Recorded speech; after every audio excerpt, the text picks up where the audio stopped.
guess is stronger than my father. With Marcus Minis. Hey, welcome everybody to another episode of Stronger Than My Father podcast. Stronger Than My podcast is designed to bring more awareness to fatherhood. I'm going to continue to preach that fatherhood matters. So we have another special guest on the episode of our first series dealing with fatherhood. Father's Day is in about a month. So I'm glad that I have this guest on to talk about fatherhood. We're going to get deep into what a father role is, life, and some about buying houses at the end. So my guest today is Mr. Orson Steward, the Dapper Realtor. Did I get it right? Yes, you did. I told you I'm going to get it right. Y'all keep doubting your boy. All right. Thanks, Orson. Thanks for, first of all, being on the guest. And we met at a networking meeting, was that back in February or March? It was actually in December. It was the holiday networking. You're right. Yes. I was thinking the other day, like, when did we meet? I was thinking the other day, and I was thinking it was the Christmas party. Yes. And we connected, and we had talked about that, man, I want to definitely talk about cycling and your passion about cycling, but we were able to meet and discuss about, number one, helping our kids. And I was telling you about our mentoring program. You said, hey, when we bring my bike club to show the kids about cycling, and I'm telling you about, that was one of the most exciting days I've seen kids be excited about cycling. So to my audience who don't know you, tell them a little bit about yourself. Well, as you indicated and correctly, got it right, man. My name's Orson Steward. I'm originally from Paris, Kentucky. Proud to say it, PKY till the day Paris, I die. Kentucky. Yes. I have never heard of Paris, Kentucky. Yes, there is a Paris, Kentucky. Okay, all right. And I moved to Tennessee in '98. Worked in corporate America for 23 years, and I also 16 years ago started dabbling in real estate. Had licenses to broker, basically to be your agent if you wanted to buy or sell a house. Yeah. But mostly I was focused on investments. And so fast forward, COVID time, transition from corporate America into just going full time. Had a separation. It wasn't a friendly separation, if I keep it honest. But the Lord had a plan for me, and that plan was to go into real estate full time. And so that's where we are, and how I met you in that transition. Doing what they say you should do as a realtor, network, get out and shake hands, kiss babies, things like that. What I'm doing now, as I remet, exactly. And I network, but I believe in networking more organically. Okay, meaning like if I see somebody and we talk and the energy is good and that we're vibing, then the relationship just kind of develops naturally as opposed to going to a networking event, which nothing's wrong with those. So no, please don't hear me say anything's wrong with networking events. Obviously that's how I met you. That's how we met, Yeah, but your story really spoke to me because of, the absence of my father in my life and what you were doing. And so I wanted to help you, but, the way that I wanted to help you, I didn't have the money to help you on that level. And so I said, let me think about it. And that's how we ended up with the bike event where we brought the cycling club. Excuse me. Let me shout out the Domestiques, the cycling club that came over. And we showed the kids the bikes. And I hope that someone, maybe their interest in cycling was sparked from it. Well, that's good. You mentioned that you grew up, you didn't have the best relationship with your father. Would you talk more about that relationship? I won't say that my relationship was bad with my father, but my father was absent. He and my mother were married. I don't remember them being married. I'm the second oldest. I have an older sister, and so just the year and 3 months difference between her and my age, she can recall some of the times they were married. Which she just recalled a lot of fussing, and it just wasn't pleasant memories. And so I'm probably thankful I don't recall a lot of that. But, when my mother was raising us, your mother does the best she can. And, my mom certainly did. Shout out my mom today. It's her birthday. All right. I lost my mom in 2021. And, but mom, she did the best she could. But, men and women are inherently different. Yeah. And, they socialize different. And so, probably the things that I missed the most were, as I got older, looking back and seeing the times that, he wasn't there. Yeah. But as a young man transitioning into young adulthood, experienced some things and probably didn't know how to really effectively navigate them because I hadn't really been taught that. Yeah. And so, you go into relationships, in a marriage. Yeah. You go into it in a deficit on some level because you haven't been tooled properly.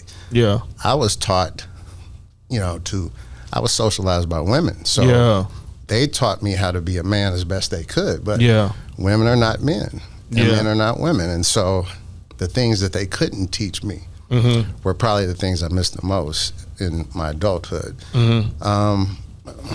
Give me a second. Well, I'm going to ask you this question. Kind of was tough. I never lost a mother, but I know the strength that moms have to do now, and that's why I kind of use this podcast as a platform, because I've never been in that role before. But I've seen a ton of single moms. We run an after-school program, so you see mostly moms picking up their kids. And I always say, where's the father? Why wouldn't the father be there? Why wouldn't the father step up? And one thing you said earlier that what I'm looking to transition to is to help dads who doesn't get certain tools for manhood to prepare maybe for marriage, to prepare for raising a child. Because some guys tell me I don't need no tools, I'm good. But I feel like my father gave me certain tools. Some, I will admit, and he told me this. He told me this about a month ago. He said, some things, son, I probably wish I probably shouldn't have told you, because you listened to every word I would tell you, and you would do the things, I would tell you to do. But do you, and I'm glad you said that. You said that, hey, going into marriage, going into a relationship, men needs tools. What tools do you think men need now more than ever going into a relationship or going into marriage? Especially if it's somebody young listening to this podcast. What tools do you think, from just your experience in life, experiences in relationships, what do you think men need now more than ever? I think that probably one of the biggest things that will benefit a man is just the willingness to be open, the communication piece. I think a lot of times men misinterpret their role as the head of the household as literally, my word is law. What I say is, right or wrong. Now, ideally, if the man is falling in line with Christ and aligned with him, then it may not be an issue. But most men are not aligned on that level. And so when you have that type of situation, I think if you don't have the best of interest at heart and clarity around it and the best relationship with the Lord, then a lot of times you're going to make misguided decisions. And so I think it's important for men to understand that they need to listen to their spouse. They need to hear them, and they need to involve them in a lot of it. I think ultimately, when it comes down to it, hopefully the woman will respect the man's decision at the end, but she will do it because she knows that it's been done properly. Yeah, I seen that. My dad told me this, and I want to see if you think it's right or wrong. He always told me marriage was 50-50. The wife should listen to the husband, try to make the final decision. But my dad said, be sure your decision, you make a good decision because it affects your family. So do you believe 50-50 in relationships and marriage? You think that should be a good rule? You work as a team 50-50, or it should be just one, the man dominate, not so much dominate, but just men kind of lead that? I just want to get your thoughts. I definitely think that it should be a partnership. Yeah. But really what I think should be the case ideally is that, you look at your spouse and you see what their strengths are. Okay. And so if they're stronger at something than you, then it would certainly be prudent to defer to them in that regard. Yeah. And vice versa. And so I think the 50-50 is, don't say because I'm proficient in something, my wife's an expertise in something, I'm going to still be the head and final decider on that. I think really it's just about taking in good counsel. Really. There you go. And one thing you talked about was raising kids. You have two. I know you said you lost one. We will talk about that. What are some of your good positive experiences of raising kids, raising your two kids? Well, I think obviously the positive is just the love you get from your kids unconditionally. You know, you realize if you are really open and objective, you can realize a lot of your shortcomings if you're not lacking self-awareness. And I don't. I'm really reflective, and I think a lot. I stay in my head a lot. And so when I do, I can understand some things that I wish I had done different. And you know, and so it's, for me, it's just you know, it's hard parenting, because I know that a lot of the things I've done have not been correct. I can see it when I really think about it, and I'm open about it. And so, you know, for me, kids are so important to me, my relationship with them, and you know, what I'm gonna do for them, and you know, just being my legacy. And so for me, it's, you know, it's vitally important that I get that piece right. Well, raising two sons has been one of my joys in my life. But I've been blessed to be able to allow what my dad trained me to try to put inside my boys. And I think that's just important for men to have a good relationship with their father. And I think now more than ever, what you see on TV, the influences that's out there, what do you think we need to do as men to protect our kids from all the things? You got TikTok, you got all these things on social media that's trying to tell a kid their identity. What can we do as men to tell our kids what's right and from wrong, just from your opinion? I'm going to be completely honest. I don't have the slightest idea in that regard. I struggle with my kids, both of them. You know, my basic instinct is really, my mom was strict disciplinarian. Strict disciplinarian, heavy-handed, heavy-toned. And so, you know, I adopted that style, and it just is not a healthy style, but it certainly wasn't effective with my kids. And so, you know, I think the best advice I can give is you just keep trying to find which lever is the appropriate lever to pull so that you can reach their kid. You know, for some, it's taking away their access to social media and et cetera. You know, others, you know, privileges, things of that nature. I mean, it's really, the best advice is try to find the right lever, but always come from a position of love. You know, I like that. And if you can do that, I think you're gonna, most of the time, you're gonna wind up in the right zip code. I like that, because that's one thing. I'm raising a son who's going to go to high school, and so now I'm sitting here like, wow, what do I need to do to prepare for him going into high school? And now seeing the things he's going to see, what I need to do as a man. And so only thing I can go back to, and what you said is what I seen my dad do. And so I'm hoping that I can be a good father on where I'm not too hard on him. I can let him grow. I know sometimes my wife says, you got to let MJ grow. So a lot of times when I drop him off at school, I don't want to leave till he walks into school. So I'm seeing him interact with friends and people, and I want to protect him at all costs.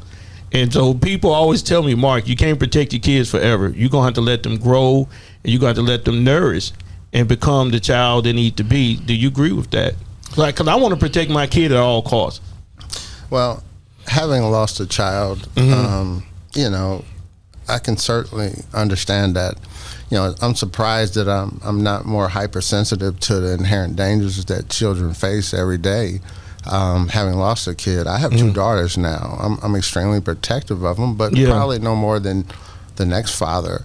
You know, it's challenging because kids need to have space to grow and make decisions, because you can't be with them all the time. But in the same token, you have to monitor and make sure you have, you know, a finger pulse of what's going on. I'll tell you about my son.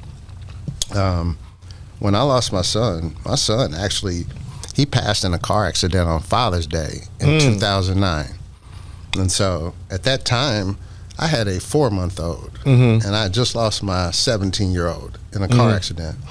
So when I was going through his stuff in his room, I found a ticket that he had gotten about a month for his accident where he passed.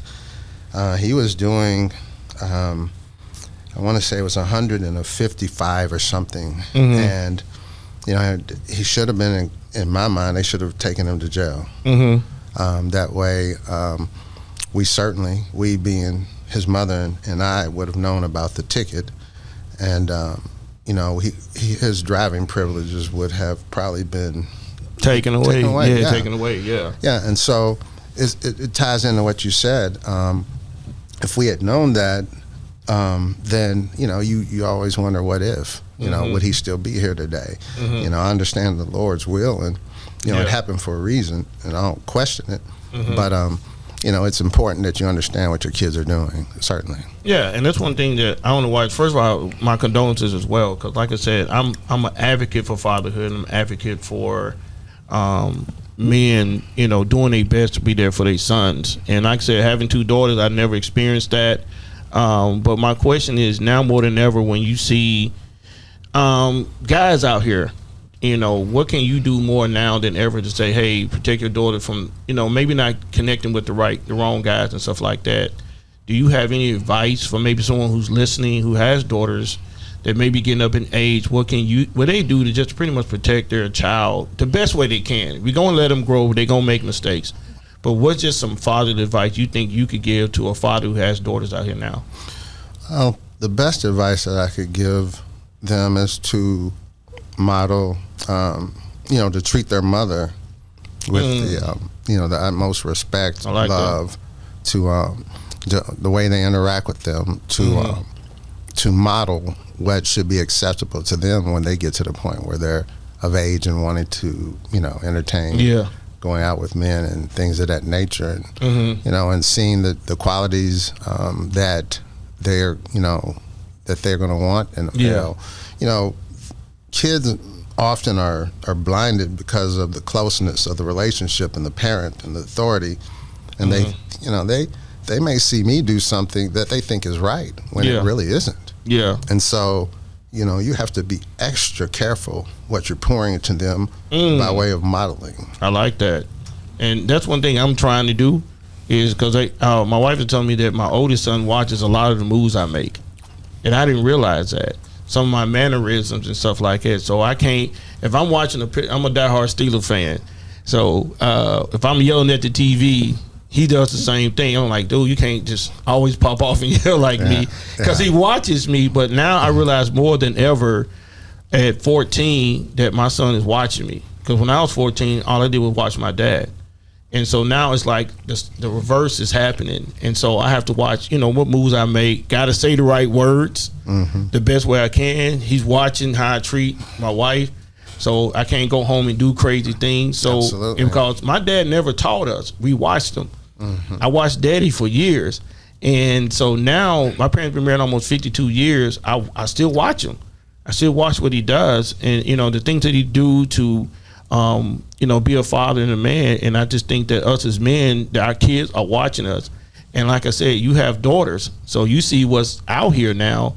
And you as a man, like, hey, I'm gonna protect my daughter from all, because you may have men who's not growing with our father who don't have these tools we talked about at the beginning that could actually, you don't want nobody to hurt your children. Absolutely. At all costs. So there's the things where I really feel like us as men have to step up more than ever and watch our children from social media, from the guys we date. Absolutely. And will you, I don't know your children's ages. I should have asked that but are you gonna require them to you meet the young men before they take your daughters out? Oh, absolutely. Okay. Absolutely. And ideally, I would have met their parents, or at least had a phone conversation, so I can kind of get a feel for what type of folks these people are, for real. I mean, you don't know nowadays, right? Absolutely. And, and I try not to prejudge people by whatever, because, I like, if you're good people, I mess with you. Okay. I don't care what your socioeconomic status is or whatever. So I don't necessarily want them to come bringing Carlton Banks home, but they ain't got to bring, boy from the hood home either, So that's really what I'm looking for. I just want them to make a good choice for them that works for them with a good guy. And so, ideally, I see that through, but I certainly am watching with a discerning eye. I want to make sure I know who these people are, and really them understanding the importance of, what they're looking for. But again, it kind of speaks back to what I just talked about in terms of what what is being modeled in the household. Exactly. And now more than ever, with young girls, you see some issues I see on TV, like of how are men raising their children, their girls right. We had an incident at Antioch High School where the young girls pepper sprayed a teacher. And I always ask, would a good father teach a child to do stuff like that? And I could be wrong. I could be way out of space on this. But teaching them, certain principles, because now these little phones are really messing people up. So with you having a daughter, what are some extra fatherhood tips? You say, father, this is what you need to do with your daughter. Like, go to the first school dance or take your daughter out on dates. Is that some things that you think those are good things to do for men to do now more than ever with their daughters? I absolutely do. And it, again, leans into the concept of just being a present parent and engaged in what they're doing.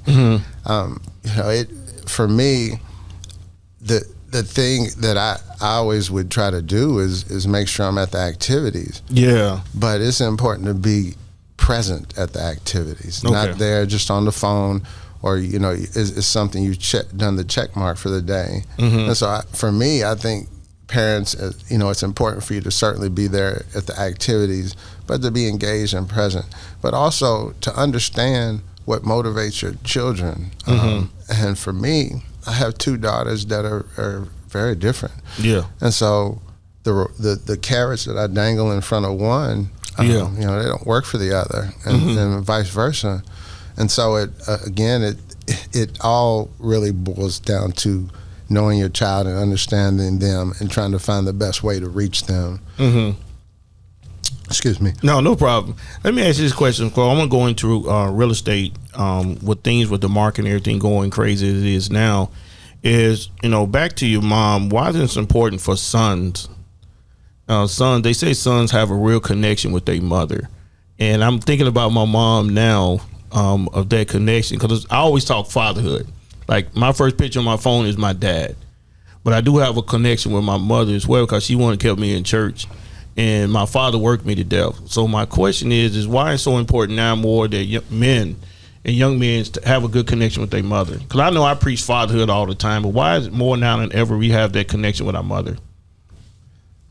That's an interesting question. One that I probably have never really thought about.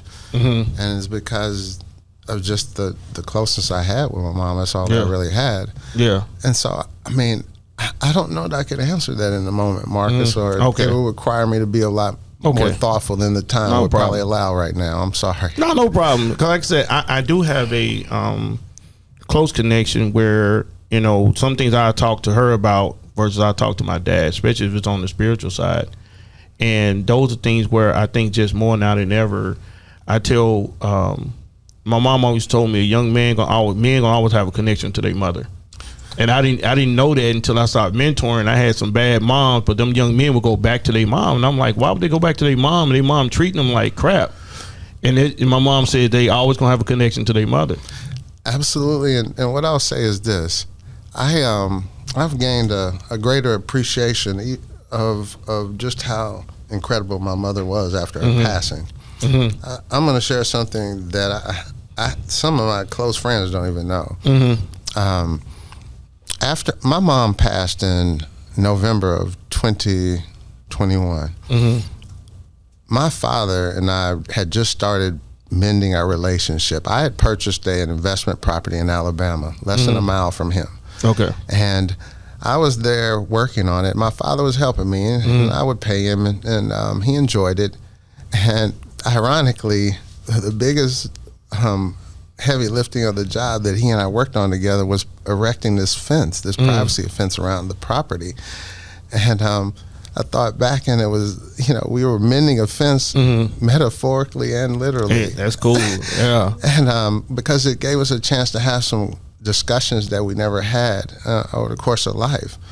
But during that time, my mom was sick, and I was going from here, Nashville to Atlanta to Birmingham to Nashville to Birmingham. I had so much going on. I didn't have time to rest and get tired.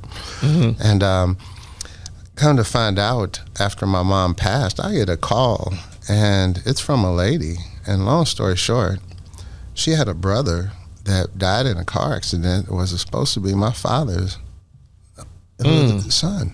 Wow. Never knew anything about it until after my mom passed. My father never mentioned to me at all. He never said a word. The lady, she called me and she told me she had contacted my father and told him about it. And my father was like, hey, it ain't me. And, it really, it damaged some of the repair that had been done with my relationship with my father. And then I got in my head a lot, and I had to tell myself, stop it, because at the end of the day, it wasn't going to change anything. And, the Bible is clear in what it wants you to do in regard to your parents.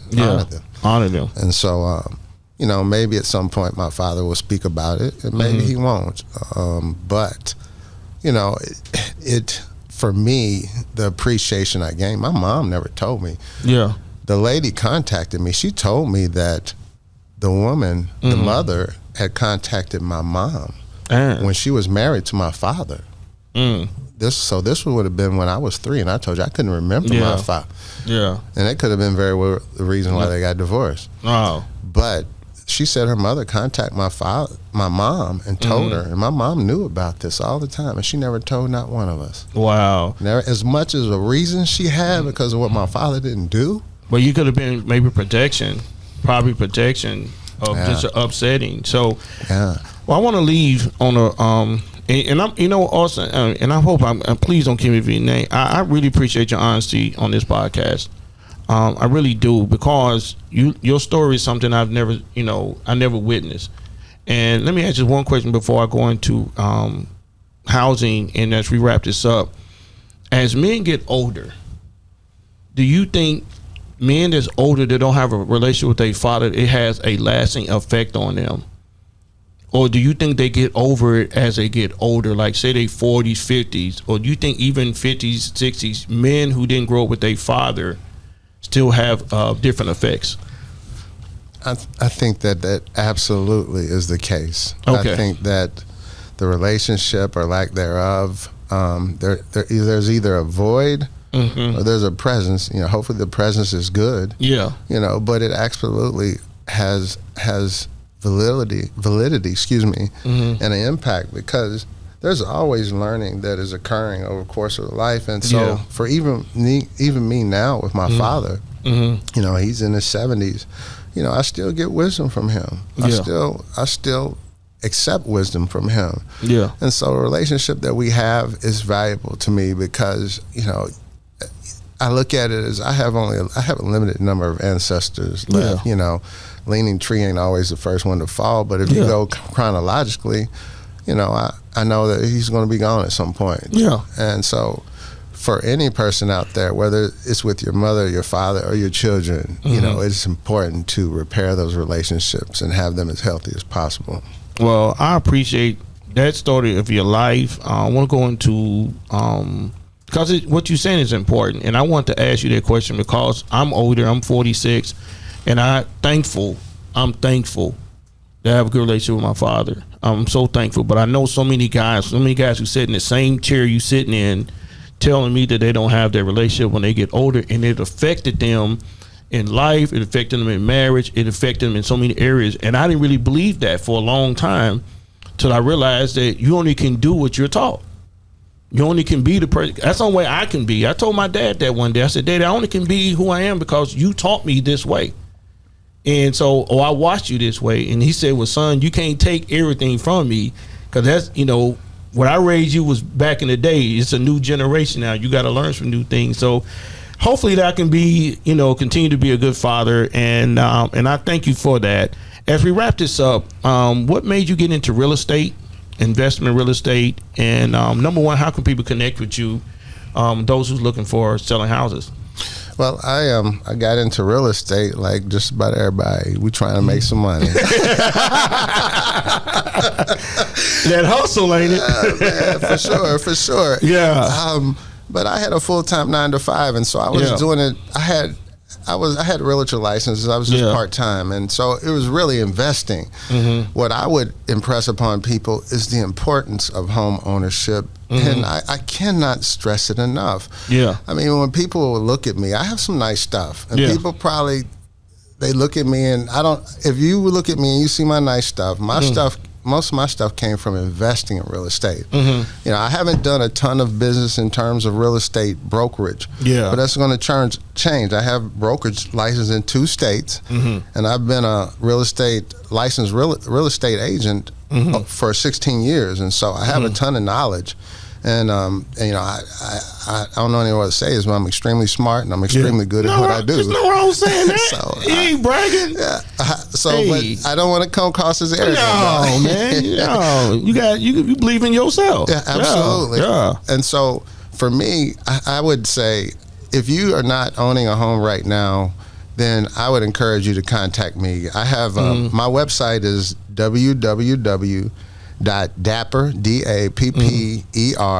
the number 1, realtor.com. So that's www.dapper1realty.com. All right. And phone number is 615-243-1773. Email dapper1realty@gmail.com. You gotta tell me before we close out, how you get the word dapper? Why you put that in? Is just because of your style? What made you use the word dapper? You gotta explain that to me. There's nothing wrong with it, but I like it, man. No, I like it, man. That's trademark. It's going to be really big at some point. All right. So are you thinking about trying to copy that? Like Dapper Dan? Yeah. Like Dapper Dan, he did that in Harlem, man. Yeah. Well, I mean, I always was into fashion. When I was young, when we graduated from high school, the senior issue, I still have it. They had me, they projected me as the next cover for GQ. I ain't made it yet, but I'm aspiring. So, you know, when it comes to the fashion, that's really what I really, really have a passion for. I'm sorry if that sounds superficial. No, what's wrong with fashion, man? Men want to look good. Well, and women want men to look good. Hey, I pay for a haircut. I want to pay money for a nice haircut, man. You want to look good. No doubt. Right. So I always want, when you said Dapper, I was like, he got to explain that to me before we end this podcast, because I'm like, that's a cool name. I want to steal that from him, but I ain't gonna do it. But we have to plug the bike ride too, though. Yeah, let's plug in the bike ride before we really. What made you really get into cycling? Because, like I said, I didn't know if that was a sport for most African Americans, or they're more of a Caucasian or white sport. I don't know because only cycling that I know is Lance Armstrong. I ain't gonna lie to you. Yeah. You on a Saturday morning? I'm gonna sit there and watch cycling on TV. Yeah. I'm probably not. I would give cliff notes. All right, give me some cliff notes, man. The reason I got into cycling is because I needed to have some type of cardio, but I have a bad back and bad knees, and so you're running, then that's high impact. Yeah. So I needed something that wasn't going to aggravate my back and my knees, and so I got into cycling. And then when I lost my son in 2009, I really got serious on it because I could get on the road and I would just take my mind away from what I was dealing with. And, you know, it's just really pleasant. And, you know, great health, fitness benefits from it. And it's, you know, it's a lot of culture around cycling. And so, you know, that's why when we had the opportunity to come over, it was great. I was pleased to introduce that to your guys. And, you know, to kind of segue from, you were talking about real estate. In June, I will be launching my own real estate company. It's the Dapper Realty Group. Okay. I've already got the license and LLC in place. Thank you very much. Put the claps in it. I appreciate it. Thank you. He's good at what he does. You got the sound effects, man. You got to add that with it, man. Yeah, man. That's Dapper. Yeah, exactly. So that's coming in June, and I'm centering the launch of my business around the bike ride that we're going to do to benefit Stronger Than My Father. Yes, thank you. 100% of the proceeds will be going to, after expenses are paid, will go to Stronger Than My Father. Wow, thank you. Hey, you put the claps on that, Jim. Put the claps on that one, man. Thank you, man. Thank you. Yeah, so don't think it's going to go to making me look more dapper. Man, I appreciate that, man. I appreciate your support, man, and believing in a mission that's so dear to my heart. I just want men to step up and be better fathers, and men to, because when you have kids, man, they're going to grow up to be something. They're going to either be good or bad. And just my goal is to just let men know that your child's important, and it's just your job to be there. And I'm glad to see that you're building things that hopefully, if you decide to pass that down to your kids, you building something. And then, like I said, they watching you. They watching how you dress. They watching how you become dapper. And that's one thing that I wanted. My dad wasn't just a big dapper dresser. I ain't gonna say that. Well, I'm now. Cause my wife said I got some DXL clothes in yesterday. She was like, "What is that?" I'm trying to dress more because my style was just low key because of my dad. Yeah. So now getting into the shoes and getting into the clothing and getting the things, I'm trying to change up my style a little bit. But here's the thing. I'll say this as we close, is that I don't have a midlife crisis, okay? Yeah. All right. I just see people dress certain ways, like Michael Strahan clothes. I see this stuff. Yeah. I'm like, dude, that's tight. Yeah, man. If I can tell you anything about the fashion, Okay. Don't buy cheap. You don't have to buy the expense. Don't buy name brand. I don't represent name brands. Just buy quality. Okay. Fellas, get the shoe game right. Get Okay. the shoe game right. Spend a little bit more on the shoes. Tell her that right. Tell her that right Spend now. a little bit more money on the up. shoes. So tell her that right there. Well, man, thank you, Orson, for coming to the podcast, man. Thank you for having the me. mic. And thank you so much, man. I know it's a little painful to talk about some of these issues, but that's what this podcast is about, to bring more of an awareness to what we're doing. So any parting words for any dads out there that needing some good fatherhood advice as you wrap this up? I would just say love all of your family, your wives and your children with all your heart, with all your soul, and with all your mind. Amen. All right. And last question that Miss Renee told me to ask you, put on blast. Give it a date for the bike ride and some information about that, so those who's listening can be a part of the bike ride. Well, it will be a Facebook page posted. Okay, cool. That's coming, but you can find out information on the bike ride is on Saturday, June 10th, 7 a.m. at Nolensville Park. Okay. Registration is open now, and it's at bike. You can find the ride at bikereg.com. But Okay. more information will be coming and disseminated today. All right. Well, man, thank you so much for believing what we're doing in this mission that I'm trying to fight for fatherhood. Now I'm going to tell you, I don't know if I'll be on the bike or not. I go about 2 miles. Now, I can walk, but you put me on a bike. You just show up and give your elevator right. speech, and then hopefully you'll get more money from some more sponsors. But I want to ride, too, man. I want to try to get on the bike. Well, that you're fits welcome me, to man. ride. I got a bike for you if you want to ride. All right, I got all some spandex, too. Whoa. You look like T.O. out there, man, with the spandex, man. Hey, thank you, man. Thank you so much for coming on, man. And God bless you. Keep fighting, man, and keep doing what you're doing, and continue to be dapper. Because I believe it. You got the watch. I looked at your watch when you come in. I said, dang, it's a big watch. He dapper, man. So thank you so much for listening to this podcast. You can listen to this podcast and additional podcasts by visiting our website at strongerthanmyfather.org. Thank you so much, Jim McCarthy, for all you do to make my podcast work. Please support us in any kind of way, but visit our website at strongerthanmyfather.org/podcast.